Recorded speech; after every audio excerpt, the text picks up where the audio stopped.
आज के हमारे इस वीडियो का टॉपिक है कि ट्रांसमिशन लाइन पर बैठे पक्षियों को करंट का झटका क्यों नहीं लगता है। दोस्तों यह क्वेश्चन काफी सिंपल सा है और इसका जवाब भी काफी सिंपल सा है। आपसे इंटरव्यू के अंदर इससे जुड़े दो क्वेश्चन पूछे जाते हैं। नंबर 1 कि पक्षी को करंट क्यों नहीं लगता है ट्रांसमिशन लाइन में, और नंबर 2 कि तार पर अगर कोई इंसान अगर बैठ जाए तो क्या होगा, उसे करंट का झटका लगेगा या नहीं लगेगा। तो दोस्तों इन दोनों सवालों का जवाब सिर्फ एक लाइन का है। तो इस छोटे से वीडियो के अंदर मैं आपको इन दोनों को समझा दूंगा और लास्ट में आपको इंटरव्यू के अंदर क्या जवाब देना है वो भी मैं आपको बताऊंगा। तो दोस्तों सबसे पहले हम पहले क्वेश्चन को समझेंगे कि आखिर पक्षी को करंट का झटका क्यों नहीं लगता है। तो दोस्तों आपको अच्छे से समझ में आए इसके लिए मैंने यहाँ पे 3 वायर बनाए हैं। आप ये समझ सकते हो कि ये तीनों जो है ये हमारी 3 ट्रांसमिशन लाइन है। एक हो गई हमारा आर फेस, एक हो गया हमारा वाई फेस और एक हो गया हमारा ब्लू फेस। और दोस्तों हम मान लेते हैं कि हमारा कोई पंछी आके इस आर फेस पे आके बैठ गया है। दोस्तों सबसे पहली चीज आपके मन से यह डाउट क्लियर कर लीजिए कि ऐसा नहीं है कि ये जो हमारी ट्रांसमिशन की जो लाइन होती है ये हमारी कवर्ड हो। कवर्ड का मतलब जैसे हमारा वायर है और इस वायर के ऊपर इंसुलेशन लगा हो तो हमारा कोई भी आके इसको छूता है तो उसको करंट नहीं लगेगा। ऐसा नहीं दोस्तों, ये हमारी जो तार होती है ये तार पूरी नंगी होती है।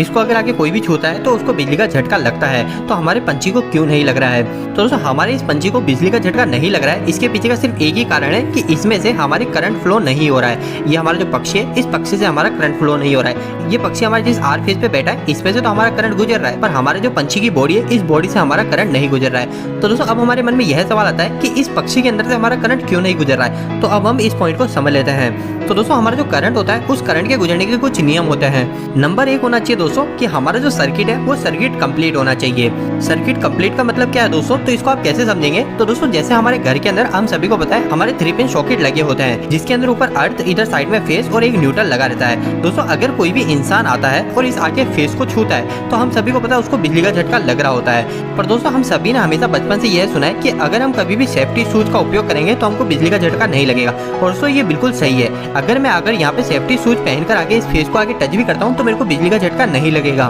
मेरे को बिजली का झटका क्यों नहीं लगेगा, वो इस वजह से नहीं लगेगा क्योंकि हमारा जो सर्किट है वो सर्किट कंप्लीट नहीं हुआ है। दोस्तों इसको आप एक और अच्छे से उदाहरण समझ सकते हो कि हमारे पास में एक बल्ब है, ठीक है, ये एक मेरे पास में एक लैंप है। अब इस लैंप को चलने के लिए मेरे को क्या करना पड़ता है, इसके अंदर हमको सप्लाई देनी पड़ती है। तो इसको सप्लाई एक तो मैं फेस देता हूँ, तो अगर मैं इसको ओनली फॉर फेस दे दूंगा तो हमारा ये लैंप नहीं चलेगा क्योंकि जब मैंने इसके अंदर फेस जोड़ा तो हमारा जो करंट है वो करंट बहना शुरू नहीं होगा। करंट तभी बहना शुरू होगा जब हमारा सर्किट कंप्लीट होगा। तो इस बल्ब के अंदर मेरे को एक फेस और इसके साथ में एक न्यूट्रल देना पड़ेगा। इस न्यूट्रल की जगह अगर मैं इसमें अर्थ भी दूंगा तो भी हमारा बल्ब चल जाएगा। इस अर्थिंग की जगह अगर मैं इसके अंदर एक और फेस जोड़ दूंगा तो भी हमारा ये बल्ब चल जाएगा। मतलब मेरे को सिर्फ इतना सा करना है कि हमारा जो सर्किट है उस सर्किट को कंप्लीट करना है। तो करंट के बहने का सबसे पहला नियम यही होता है कि करंट तभी बहेगा जब हमारा सर्किट कंप्लीट होगा।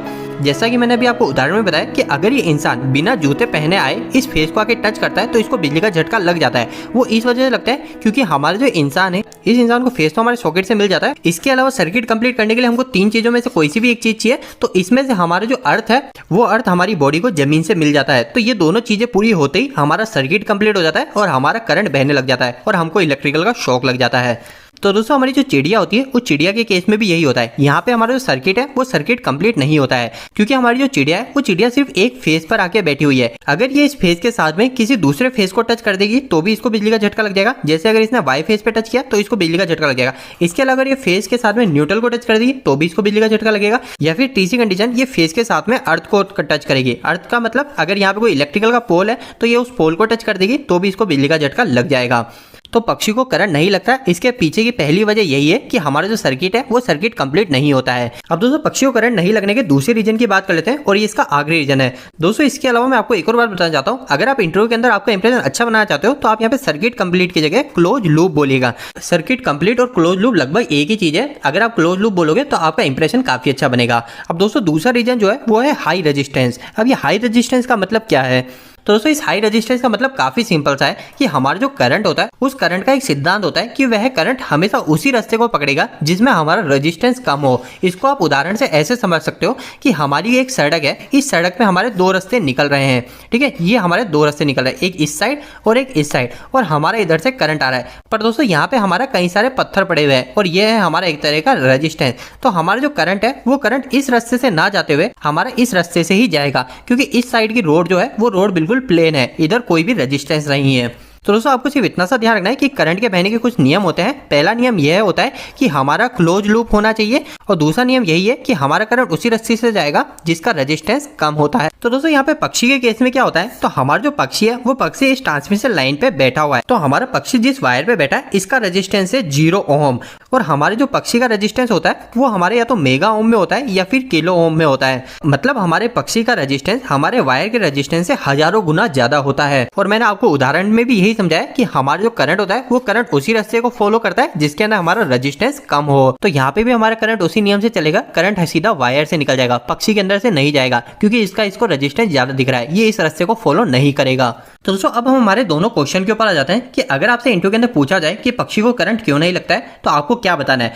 तो सबसे पहली चीज आपको यह बोलनी है कि पक्षी को बिजली का झटका इस वजह से नहीं लगता है क्योंकि करंट उसके अंदर से गुजरता ही नहीं है। तो आपसे वो रिपीट में क्वेश्चन करेंगे कि पक्षी में से करंट क्यों नहीं गुजर रहा है। तो आपको यह बोलना है कि करंट के कुछ सिद्धांत होते हैं। नंबर पहला यह है कि करंट तभी बहता है जब हमारा क्लोज लूप होता है, मतलब हमारा सर्किट कंप्लीट होता है। और नंबर 2, करंट हमेशा लो रेजिस्टेंस के रास्ते को चुनता है। अब दोस्तों दूसरा क्वेश्चन आपसे पूछा जाए कि तार पर अगर इंसान जाकर बैठ जाए तो क्या होगा। तो दोस्तों इस समय भी आपका यही जवाब रहेगा सेम का सेम, पर साथ में आप यह भी लाइन बोलिएगा कि इंसान को भी बिजली का झटका नहीं लगेगा, पर वह तब तक नहीं लगेगा जब तक वो किसी दूसरे फेज या फिर न्यूट्रल या फिर किसी अर्थ